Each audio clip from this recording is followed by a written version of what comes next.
이 시간 하나님께서 우리에게 주신 말씀은 사도행전 4장 13절에서 22절까지 말씀입니다. 사도행전 4장 13절에서 22절까지 말씀입니다. 함께 합독하도록 하겠습니다. 그들이 베드로와 요한이 담대하게 말함을 보고 그들을 본래 학문 없는 범인으로 알았다가 이상히 여기며 또 전에 예수와 함께 있던 줄도 알고 또 병 나은 사람이 그들과 함께 서 있는 것을 보고 비난할 말이 없는지라 명하여 공회에서 나가라 하고 서로 의논하여 이르되 이 사람들을 어떻게 할까? 그들로 말미암아 유명한 표적 나타난 것이 예루살렘에 사는 모든 사람에게 알려졌으니 우리도 부인할 수 없는지라. 이것이 민간에 더 퍼지지 못하게 그들을 위협하여 이후에는 이 이름으로 아무에게도 말하지 말게 하자 하고 그들을 불러 경고하여 도무지 예수의 이름으로 말하지도 말고 가르치지도 말라 하니 베드로와 요한이 대답하여 이르되 하나님 앞에서 너희 말을 듣는 것이 하나님의 말씀을 듣는 것보다 옳은가 판단하라. 우리는 보고 들은 것을 말하지 아니할 수 없다 하니 관리들이 백성들 때문에 그들을 어떻게 처벌할지 방법을 찾지 못하고 다시 위압하여 놓아주었으니 이는 모든 사람이 그 된 일을 보고 하나님께 영광을 돌림이라. 이 표적으로 병 나은 사람은 40여 내사 되었더라. 아멘.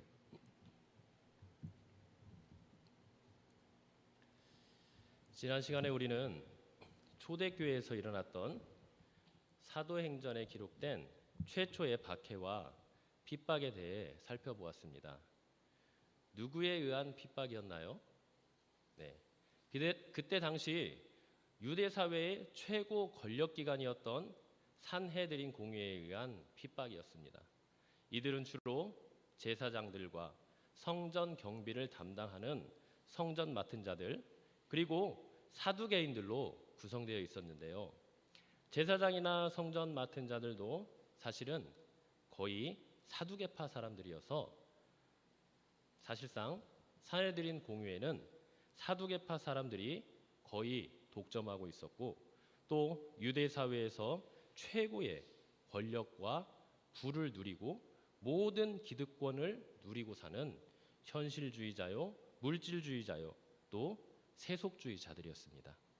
그렇기 때문에 그들은 영적인 것에는 전혀 관심이 없었어요. 오직 돈과 권력, 또 자신들의 체제와 기득권 유지에만 온 힘을 쏟으며 그것에만 삶의 목적과 의미를 두며 사는 자들이었습니다. 겉으로는 하나님을 믿고 또 율법을 지키며 철저하게 지키며 그분의 말씀에 순종하는 것처럼 보이지만 실제로는 하나님의 이름과 종교를 이용하여 자신들의 그릇된 욕망을 이루려고 하는 한마디로 종교 사기꾼이자 종교 장사꾼이었던 것입니다. 그러니 자신들의 체제 유지에 조그마한 이 위협과 불안 요소만 발견되어도 어떻게 하겠습니까? 네, 당연히 어떻게든 그것을 아예 처음부터 뿌리째 뽑으려고 혈안이 되고 어떠한 수단과 방법을 가리지 않고 그것을 제거하려 안간힘을 썼겠죠. 그래서 그들은 그들의 참 구원자 메시아 되시는 우리 주님마저 결국 십자가에 못 박아 죽였던 것입니다. 자, 그럼 예수님을 죽인 후 그들의 마음은 어땠을까요?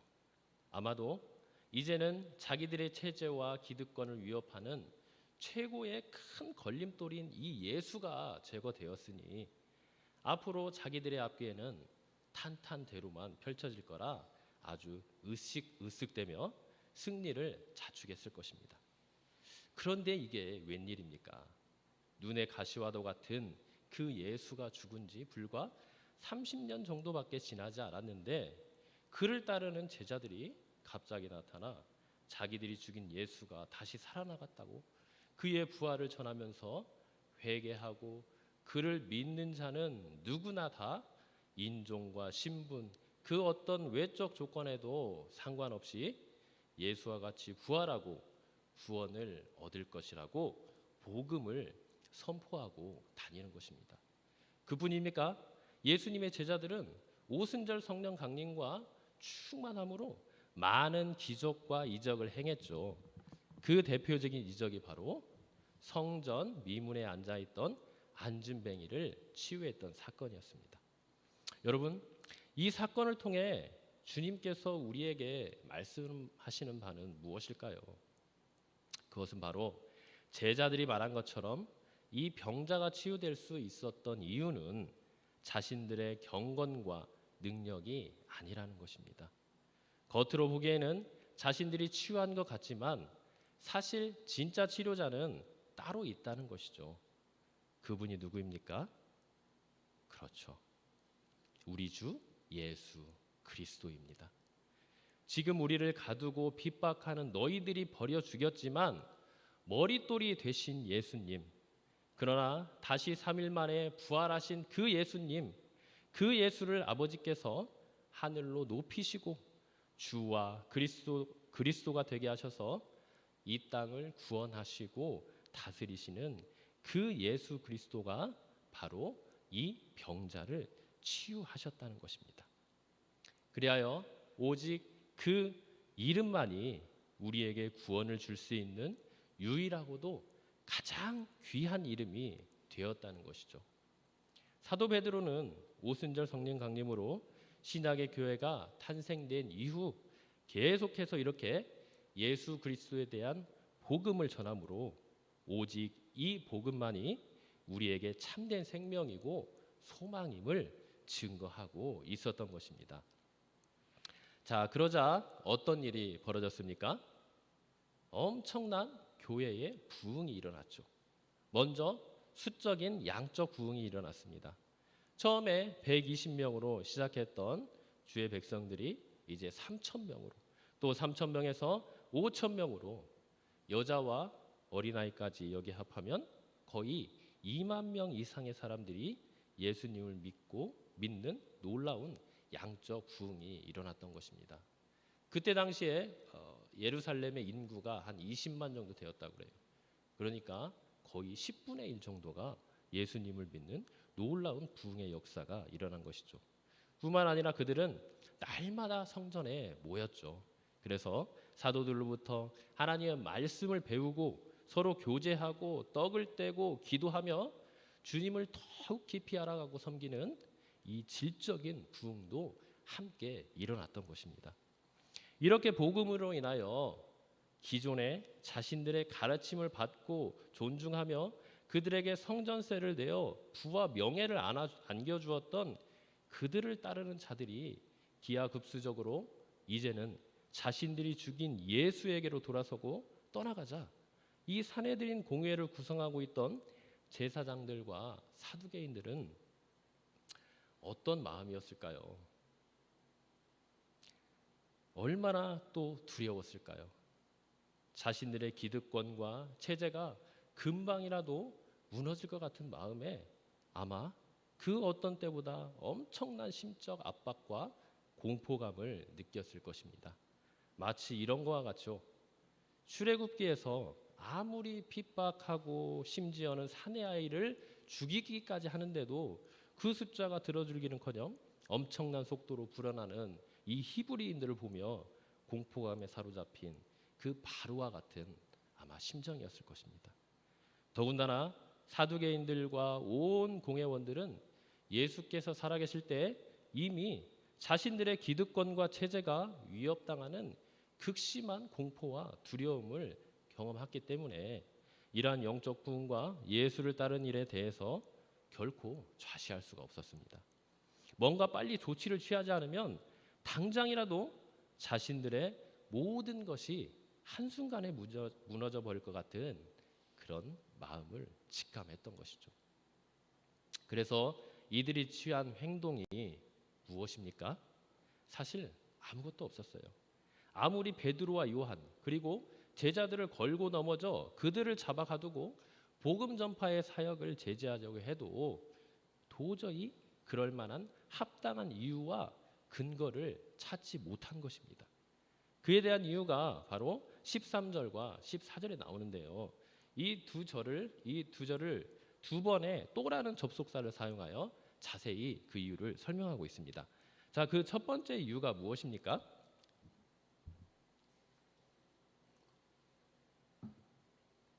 바로 베드로와 요한이 담대하게 지금 말을 하고 있다는 것입니다. 원래 그들이 알고 있는 베드로와 요한의 모습은 어떤 모습이었죠? 어떤 사람이었나요? 바로 갈릴리 어부 출신의 무식하고 천한 사람들이었습니다. 그래서 그들에 대한 학문 없는 범인이라고 지금 말을 하고 있는 것이죠. 여기서 학문이 없다는 말은 랍비들처럼 이 정식적인 고등율법 교육을 받지 못했다는 뜻입니다.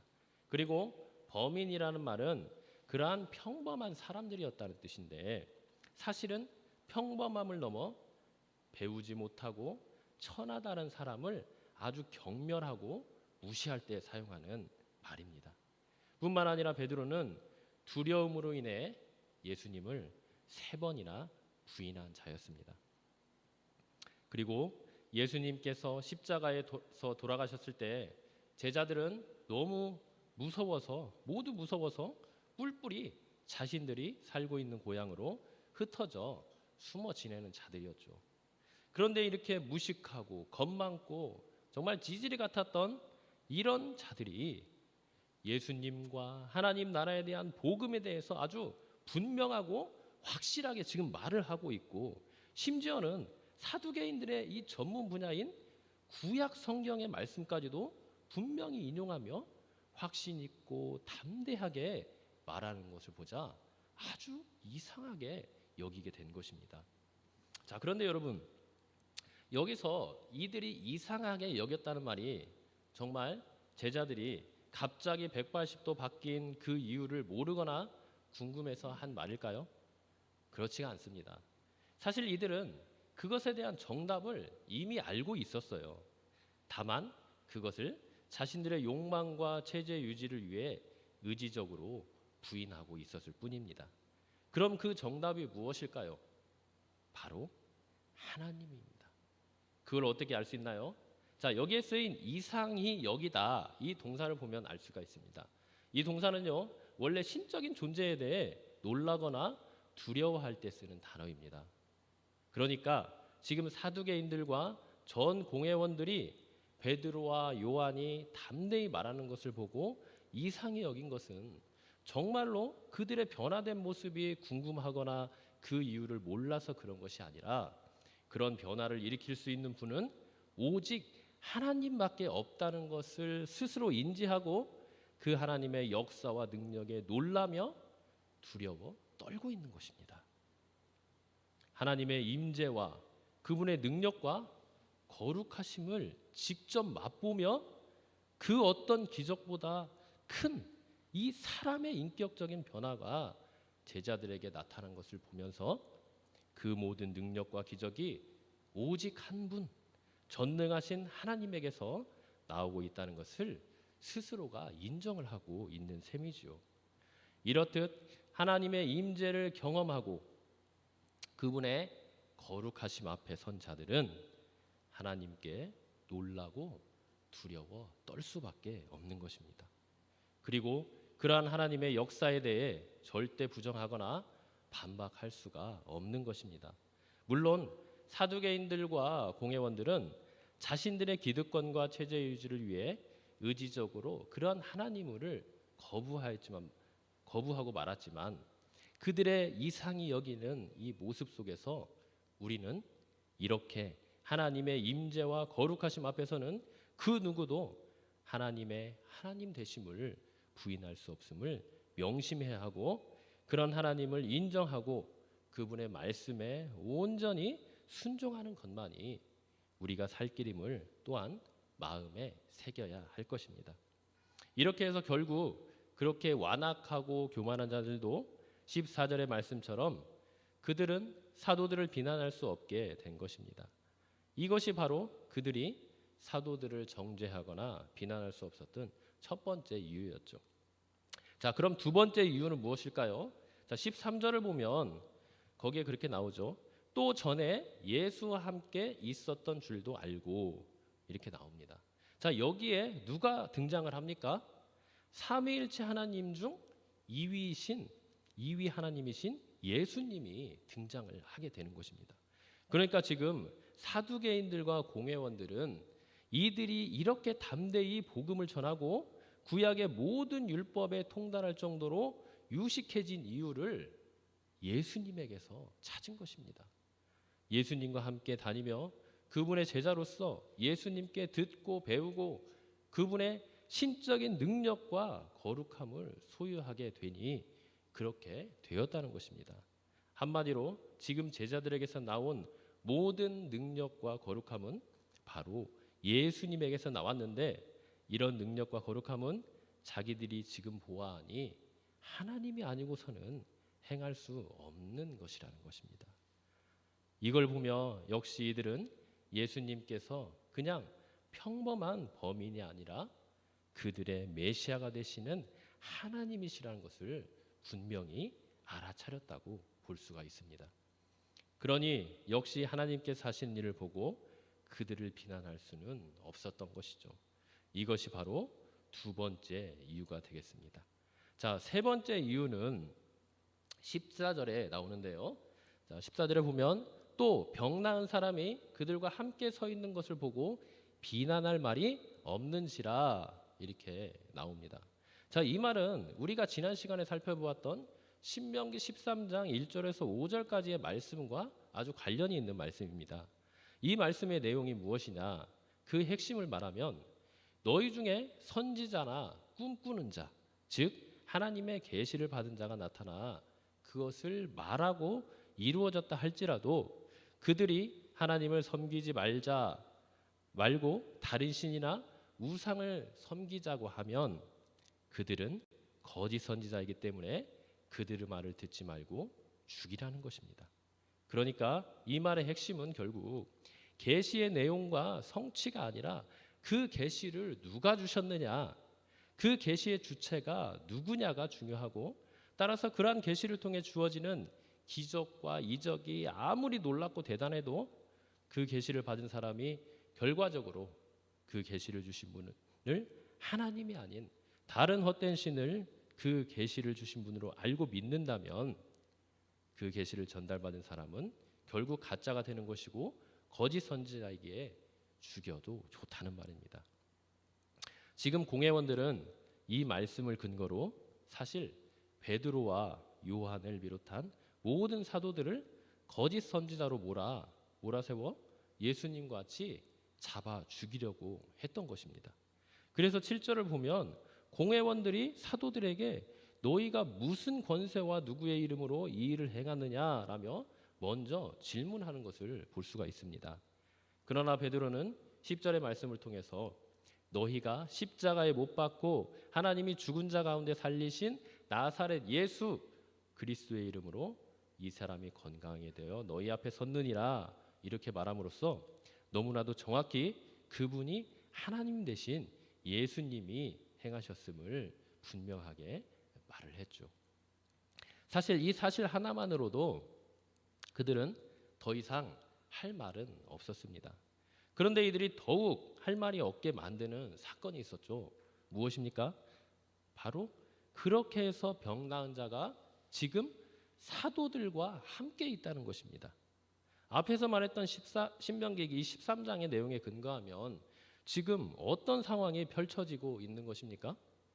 만약 베드로 사도가 행한 병 나은 기적이 하나님으로부터 나오지 않았고 베드로와 요한이 거짓 선지자와 같은 거짓 사도였다면 이 병 나은 자는 지금 누구와 함께 있어야 되죠?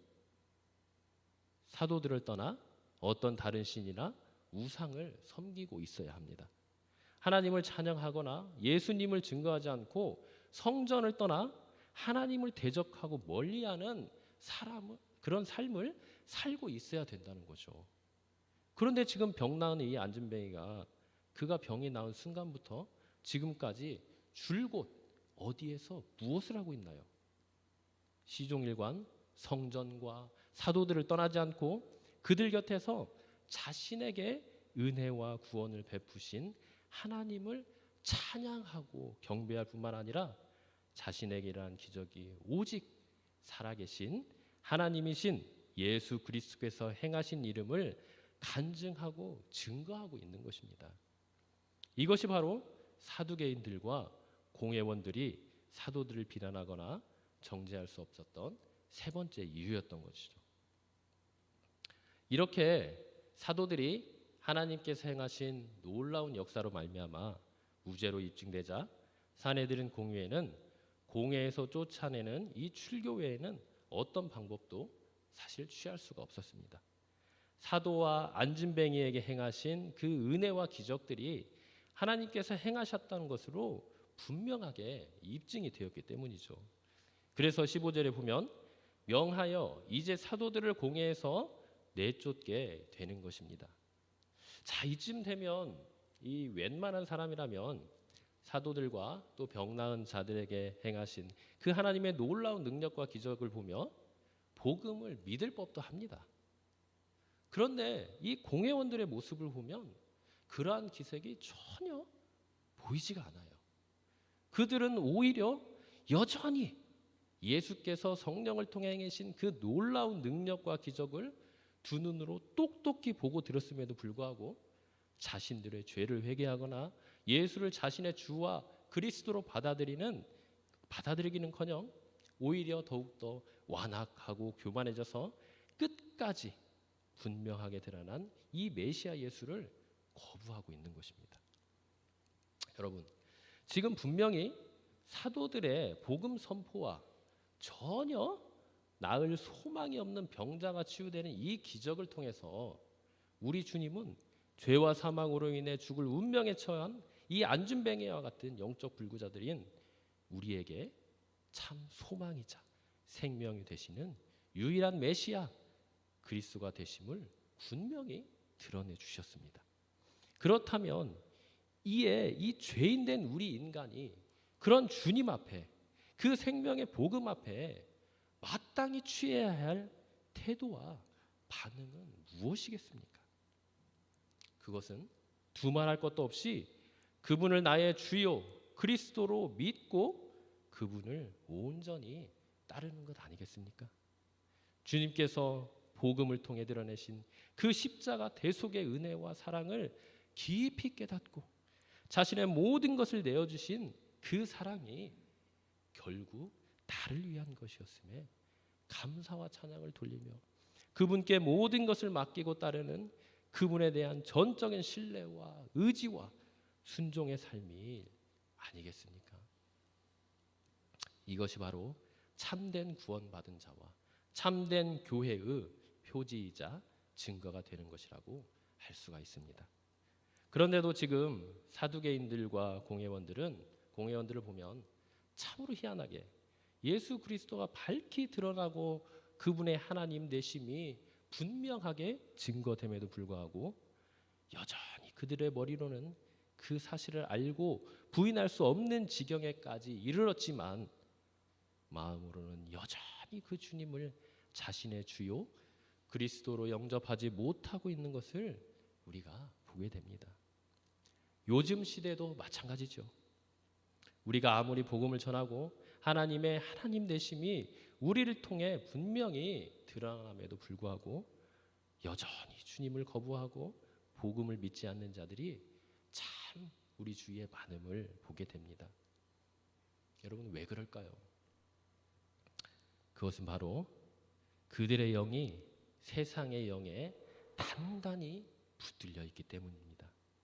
지금 공회원들의 모습을 보면 그들 눈에 분명히 드러난 복음과 예수 그리스도를 두 눈으로 똑똑히 보고 있고 그를 통해 그분이 그들의 참 메시아 되심을 분명히 인식하고 있는 것을 보고 있습니다.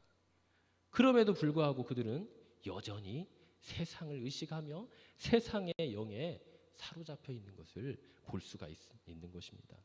자, 우리가 16절을 보면 이들이 지금 뭐라고 말하고 있는 것을 볼 수가 있습니까? 이 사람들을 어떻게 할까라고 걱정과 탄식의 말을 쏟아내며 여전히 자신들의 세상적인 욕망과 기득권에 사로잡혀 그것을 얻고 유지하는 데 걸림돌이 되는 이 사도들을 없애는 일에 온 에너지와 관심을 쏟고 있는 것을 보게 됩니다. 그리고 하나님께서 행하시는 표적이 모든 사람에게 알려졌느니라 라고 말하며 여전히 그들이 의식하고 두려워하는 대상은 영과 육을 함께 멸하실 수 있는 이 만왕의 왕 하나님이 아니라 자신들의 체제와 권력을 유지시키고 지탱해주는 그 사람들임을 우리는 분명하게 보고 있는 것입니다. 여러분, 그렇습니다. 우리가 아무리 하나님의 생명의 말씀, 그 복음을 듣고 예수 그리스도와 그분의 능력과 은혜를 두 눈으로 똑똑히 보고 경험하고 안다고 해도 우리가 예수님을 전인격적으로 나의 참 주요 그리스도로 영접하는 것은 아니라는 것을 우리는 보게 됩니다. 왜 그렇습니까? 그것은 바로 방금 사두개인들과 공회원들의 모습을 통해 보았듯이 우리의 관심과 삶의 목적이 온통 세상의 것에 매여 있기 때문입니다. 아니, 세상을 미혹하고 죄와 타락으로 몰고 가는 이 공중권세 잡은 자 사탄의 영에 아주 단단히 매여 있기 때문이죠. 사탄에게 우리의 영과 생각이 완전히 사로잡혀 결박되어 있기 때문인 것입니다. 이런 자들은 아무리 생명의 말씀, 구원의 말씀, 은혜의 말씀을 전해도 결코 주님 앞에 돌아올 수가 없습니다. 사탄이 그런 존재예요. 사탄은 그 누구보다도 하나님에 대해서 잘 아는 자입니다. 그런데 왜 사탄이고 하나님을 대적하며 거짓말하고 미혹하는 자가 되었습니까? 왜 영원히 하나님으로부터 버림받고 저주를 받게 되었죠? 바로 하나님을 모르기 때문입니까? 절대 그렇지 않습니다. 그것은 바로 머리로는 그 누구보다도 하나님에 대해 잘 알고 있지만 하나님의 주권과 권위를 부정하고 그분의 통치를 거부하는 그 교만함과 완악함 때문입니다. 그렇게 우리도 하나님과 복음을 잘 아는 것만으로는 주님께서 우리에게 베푸시는 그 구원의 은혜를 절대 누릴 수가 없습니다. 그럼 어떻게 해야 됩니까? 결론은 하나님의 진리의 말씀, 그 복음과 성령의 충만함으로 우리를 올가매고 있는 이 세상의 영, 사탄의 영의 결박을 완전히 끊어내 버리는 수밖에 없습니다. 우리 안에 여전히 또아리를 들고 있는 이 세상에 대한 욕심과 욕망을 예수 그리스도 십자가에 완전히 못 박고 날마다 주와 함께 죽고 주와 함께 살아가는 자기 부인의 삶이 있어야 되는 것입니다. 그럴 때만이 우리의 영이 온전히 하나님께 붙들림 받아 주님 안에서 세상에 여긴 이 사탄을 물리치고 믿음으로 승리하며 사탄의 온갖 미혹과 핍박을 이겨낼 줄 믿습니다. 이것이 안 되면 결국 우리는 어떠한 삶을 살게 될까요? 오늘 17절과 18절에서 이 공회원들이 하는 것과 똑같은 아주 비참하고 무지한 삶을 살 수밖에 없을 것입니다. 여기에서 이들이 지금 어떻게 행동하고 있습니까? 이것이 민간에 퍼지지 못하게 하였다라고 말한 것을 보며 이들은 자신들에게 분명하게 드러난 복음과 예수 그리스도를 의지적으로 부인하며 결국 사도들을 위협하여 예수의 이름, 즉 복음 전파를 막고 하나님을 대적하는 아주 악한 일을 지금 하고 있는 것입니다.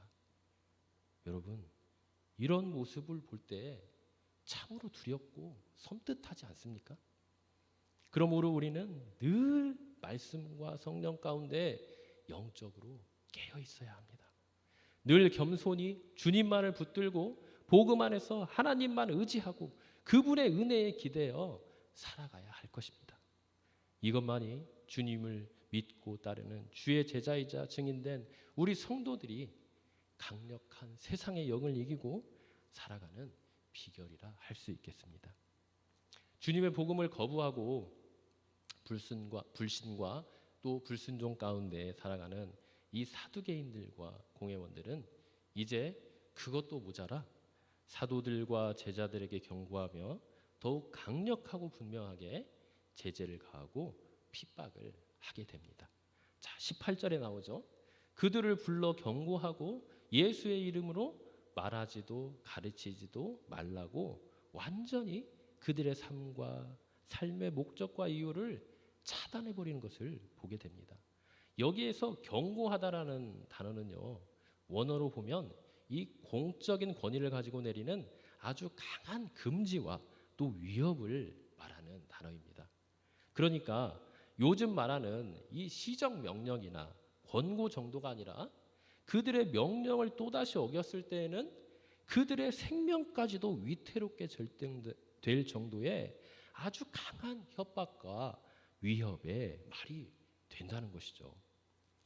사도들과 제자들은 이러한 위협과 협박을 예수님과 함께 지내며 누구보다도 생생하게 경험한 자들이었기 때문에 이런 말을 들으면 어쩌면 위축되고 두려우며 또다시 도망가고 숨을 수도 분명히 있었을 것입니다. 그런데 그들의 모습을 보면 참으로 놀라울 정도입니다. 자, 우리가 19절을 보면 지금 사도들과 제자들이 그러한 위협 속에서도 어떻게 말을 하고 있나요?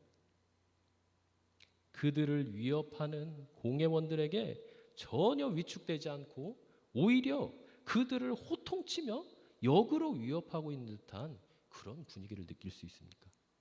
뭐라고 했죠? 19절 다 같이 한번 읽어보도록 하겠습니다. 시작. 베드로와 요한이 대답하여 이르되 하나님 앞에서 너희 말을 듣는 것이 하나님의 말씀을 듣는 것보다 옳은가 판단하라. 자, 지금 이 어조는요, 아주 강력한 확신에 찬 말투임을 보게 됩니다. 그러면서 판단하라고 아주 명령조로 또 말을 하고 있죠. 정말 대단하지 않습니까? 여러분, 지금 이 자리가 어떠한 자리입니까? 약 70명 정도 되는 이 사내들인 공회원들, 그것도 아주 근엄하게 옷을 차려입은 제사장들과 또 최고의 권력을 가진 자들이 그들을 중앙에 세우고 반원형으로 빙 둘러서 위협과 협박으로 지금 짓누르고 있는 상태입니다. 그리고 그 자리는 자신의 스승이신 이 예수께서 그들에게 잡혀 심한 고문과 신문 속에 죽어갔던 장소이기도 합니다. 여러분, 이런 곳에서 본인들도 지금 동일하게 그러한 엄청난 정신적 스트레스와 위협을 받고 있는데 지금 이들의 모습을 보면 전혀 그러한 기색은 보이지가 않습니다. 오히려 그들에게 역으로 위협을 가하고 있는 모습을 지금 볼 수 있죠. 여러분, 어떻게 이런 일이 가능했을까요? 어떻게 자신들의 엄청난 트라우마와 두려움, 위협들을 이렇게 담대하게 이겨낼 수 있었을까요? 그것은 바로 그들의 믿는 바가 자신들의 생명을 다 주어도 전혀 아깝지 않을 정도로 가치 있고 소중한 것임을 알고 믿었기 때문입니다. 그것이 무엇입니까? 그것이 바로 이 세상 그 어떤 것과도 비교할 수 없고 타협할 수 없는 복음이었던 것입니다. 이 복음, 생명의 복음, 우리의 주와 그리스도가 되신 예수 그리스도, 오직 그분만을 자신의 유일한 소망이자 생명으로 확신하며 그분만으로 만족하고 있었기 때문인 것이죠. 이 세상에 어떠한 위협과 핍박을 해도 오직 이 복음만 소유하고 있으면 자신들은 모든 것을 소유하고 있고 무엇보다도 하나님께서 주시는 모든 복과 영원한 생명을 소유하게 됨을 분명히 알고 믿었기에 공회의 어떤 위협과 신문에도 담대하게 그들에 대하여 호통치며 또한 복음을 선포할 수 있었던 것입니다. 자, 이렇게 담대하게 주님의 복음을 선포하고 또 전했습니다. 그러자 이 사내들인 공회원들이 또다시 조치를 취하죠. 자, 17절에 보면은 뭐라고 나옵니까?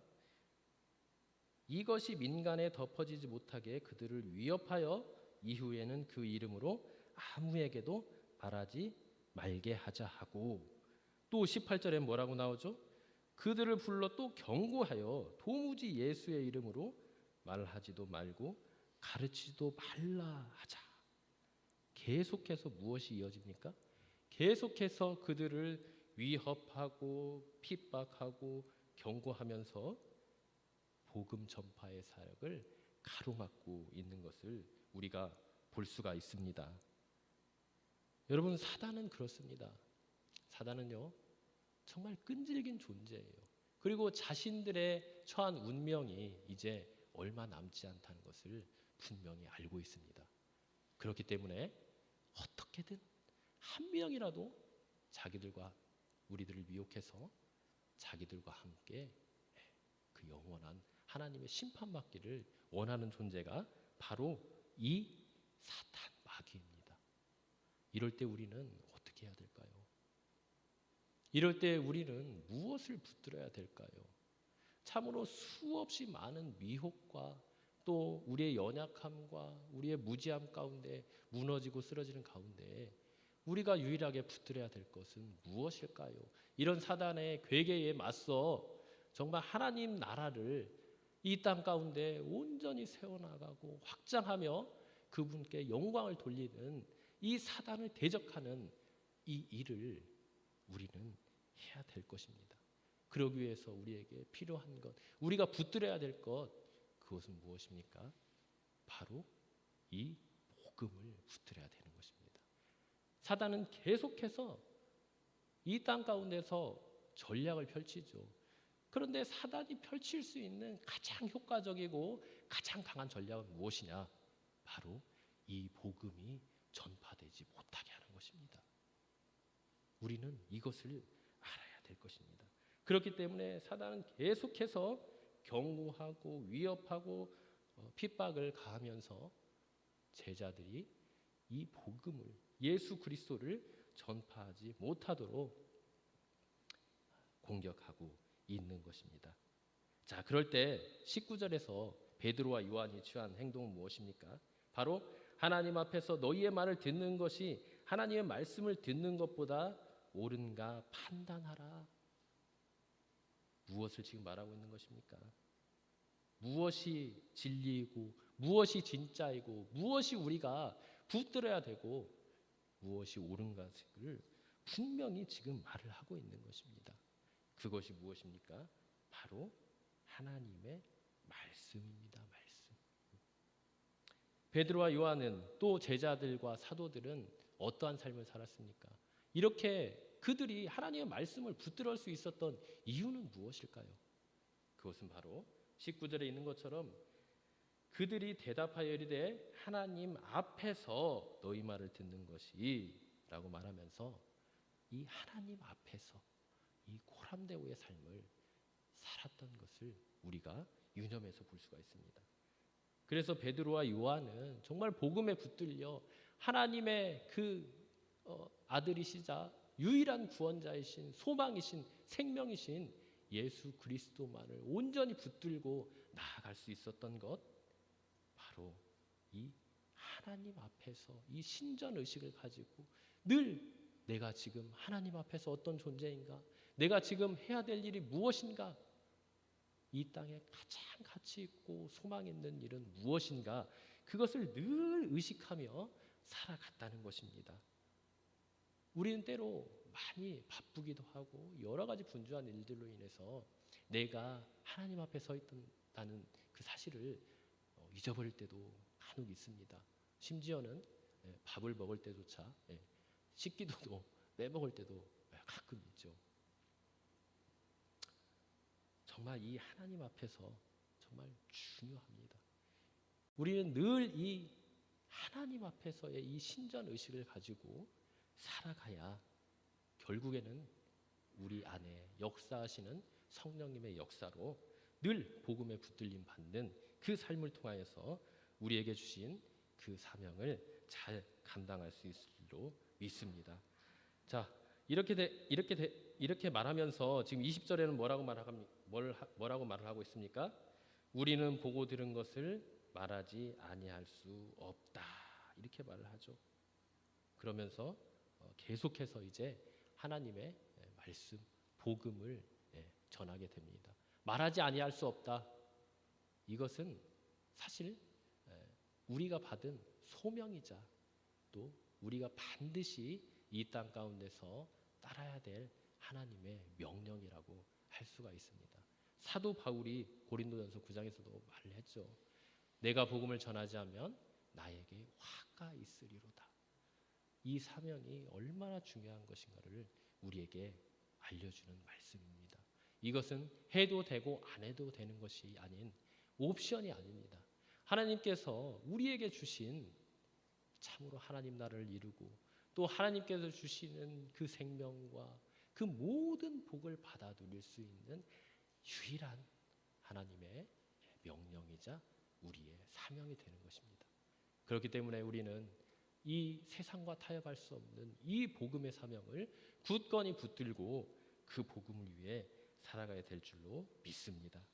이렇게 해서 계속해서 복음을 전하니 결국 어떤 일이 일어납니까? 21절에 보면 그 된 일을 보고 하나님께 모든 사람이 영광을 돌리는 일이 일어납니다.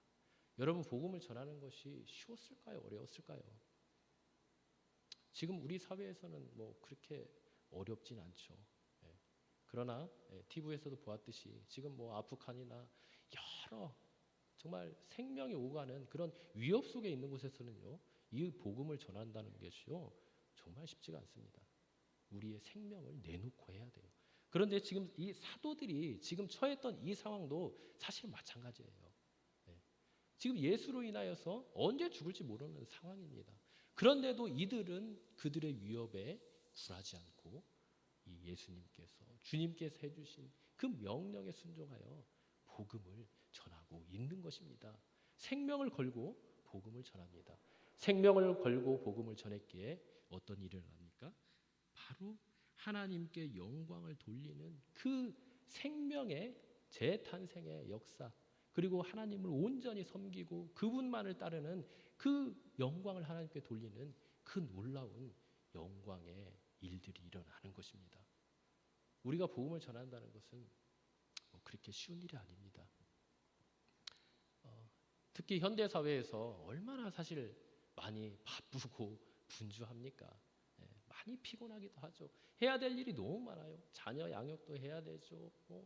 회사에서 하는 일뿐만 아니라 너무나도 수없이 많은 일들이 있고, 그것뿐만 아니라 우리의 또 질병과 연약함들, 또 많은 사람들과의 관계에 있어서 아픔과 상처들, 수많은 일들이 참 이 복음을 전하는 일을 방해하고 있습니다. 그리고 우리 교회에서도 지금 뭐 제자 훈련이나 여러 가지 성경 공부를 하는데 얼마나 많은 핑계거리가 있습니까? 그죠? 네. 그런데요, 사실 이 하나님께서 주시는 이 놀라운 복과 은혜는요, 거저 주어지지 않는다는 것을 여러분 아셔야 됩니다. 반드시 그에 대한 대가 지불이 필요한 거예요. 자기 십자가가 필요합니다. 자기 부인이 필요합니다. 여러분, 세상에서 제일 어렵고 힘든 게 무엇입니까? 자기 부인과 자기 십자가를 지는 것입니다. 여러분들 다 성질 있죠? 성깔이라고 합니다. 누군가 나에게 조금만 상처를 입히고 화나게 해도 어떻습니까? 참기 힘든 게 사람입니다. 조금만 손해를 입어도 나는 배로 갚아주고 싶은 게 사람이에요. 그런데 자기 부인이라는 게 무엇입니까? 그런 모든 이기적인 자아와 교만함들을 버리고 온전히 하나님의 뜻을 따르는 것입니다. 내 성질을 죽여야 돼요. 하나님의 뜻에 맞춰야 돼요. 하나님 말씀에 순종으로 나아가야 돼요. 이것이 여러분들 쉽겠습니까? 이것을 제대로 하지 안 해본 사람은 모를 겁니다. 그러나 정말 제대로 된 신자라고 하면 이 자기 부인의 삶을 통하여 이 삶이 얼마나 힘든 삶인가를 분명히 아실 것입니다. 분명 복음을 전하고 그분의 뜻에 맞는, 그분의 뜻을 따르는 삶은 결코 쉽지가 않습니다. 사실 우리의 생명을 다 걸어야 되는 일인 것입니다. 그러나 그러한 우리의 자기 부인과 자기 십자가와 자기 헌신과 하나님에 대한 온전한 순종은 그 순종이 있어야만이, 그에 대한 온전한 대가 지불이 있어야만이 우리도 하나님에게서, 하나님께서 주시는 그 어마어마한 하늘의 복을 받을 뿐 아니라 이 땅 가운데 또 주님을 믿지 않는 자들, 주님을 모르는 자들도 그 하나님을 알게 되고 그분을 믿게 되고 그분이 주신 모든 신령한 하늘의 복을 받는 놀라운 복이 임하게 되는 것입니다. 그러기에 우리는 힘들고 어렵지만 이 세상에 있는 거 다 포기해도, 이 세상에 있는 거 다 타협해도 절대 포기하거나 타협해서는 안 되는 것이 있습니다. 그것이 무엇입니까? 바로 하나님의 뜻을 이루는 복음, 예수 그리스도입니다. 우리 삶이 힘들고 또 더군다나 지금은 코로나로 인하여서 너무나도 더욱더 힘든 시기를 지나고 있습니다. 그렇지만 우리 모든 성도님들, 오늘 말씀에 이 제자들에게서 보았던 것처럼 다른 것들은 다 포기해도, 다른 것들과 다 타협해도 우리 주님만은 놓치지 말기 바랍니다. 이 세상에 있는 건 다 잃어버려도 우리 주님만 소유하고 품고 있으면 사실 우리는 다 얻은 것입니다. 그렇지만 이 세상에 있는 모든 것을 얻고도 우리 주님을 놓친다면 사실은 우리는 모든 것을 놓치고 있는 것이라고 할 수 있습니다. 왜요? 우리 주님은 우리의 모든 것이 되기 때문입니다. 그렇게 우리 모든 한누리 전원교회 성도님들은 이 예수님, 우리의 모든 것이 되신 이 예수님 복음을 온전히 붙들고 그분 안에서 늘 승리의 삶을 사시길 바랍니다. 함께 기도하겠습니다. 찬양하시겠습니다.